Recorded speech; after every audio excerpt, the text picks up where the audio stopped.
subhanallah, kadang-kadang musibah itu datang kepada kita akibat kita melanggar apa yang diperintahkan, apa yang dilarang oleh Nabi SAW. Saya kasih contoh ya, dan ini banyak terjadi. Sahabat Nabi SAW, generasi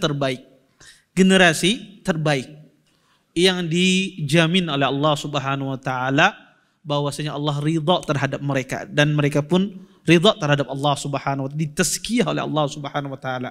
Coba perhatikan peristiwa perang Uhud.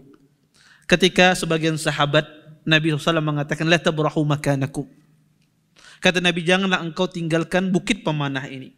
Walaupun kalian melihat burung pemakan bangkai itu turun memakan bangkai-bangkai orang-orang kufar Quraisy.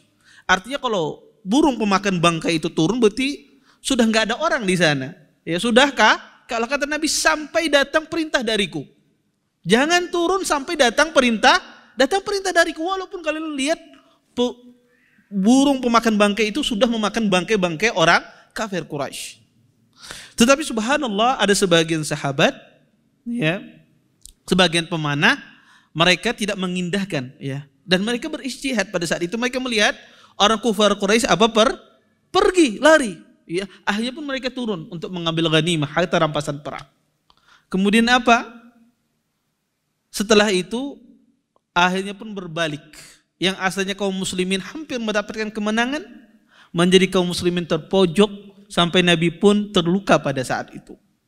Subhanallah. Satu perintah yang dilanggar, Allah turunkan apa? Kekalahan. Dan ini dilanggar oleh sebahagian orang saja. Dan tentu sahabat yang melanggar itu sudah dimaafkan oleh Allah Subhanahu Wa Taala, diampuni oleh Allah Subhanahu Wa Taala. Tetapi di sini saya ingin mengambil syahid dari cerita ini, bahwasanya musibah itu turun pada diri kita, menimpai kita ketika kita melanggar sunnah Nabi Muhammad SAW. Contoh yang lain. Ada seseorang disuruh oleh Nabi SAW. Kata Nabi SAW, orang ini makan dengan tangan kirinya. Kata Rasulullah, kul biyaminik, makan dengan tangan kananmu. Kata orang ini, ma'astati, saya tidak bisa. Kemudian kata Nabi SAW, mastata'ta abada, semoga-moga engkau tidak bisa selama-lamanya.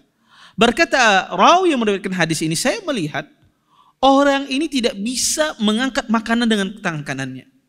Dia bisa hanya menyuap dengan tangan kirinya. Allah timpakan kepada dia penyakit. Dia tidak bisa mengangkat tangan kanannya. Akibat apa? Akibat melanggar perintah Nabi SAW. Maka wajar kalau kita ini dapat banyak musibah. Wajar kalau seandainya kita ini banyak cobaan. Karena berapa banyak hal-hal yang kita langgar. Generasi yang istimewa aja mendapatkan cobaan demikian ketika mereka melanggar perintah Nabi SAW. Maka wajar sekali kalau kita itu tertimpa berbagai macam musibah, tertimpa berbagai macam masalah. Ya, akibat apa? Salah satunya, orang banyak masalah itu adalah dia meninggalkan sunnah Nabi SAW. Artinya orang yang menjalankan sunnah Nabi, orang yang paling sedikit masalahnya. Antum melihat ikhwah-ikhwah yang suka menjalankan sunnah-sunnah Nabi SAW, menjalankan perintah Nabi, orang paling banyak kada masalahnya.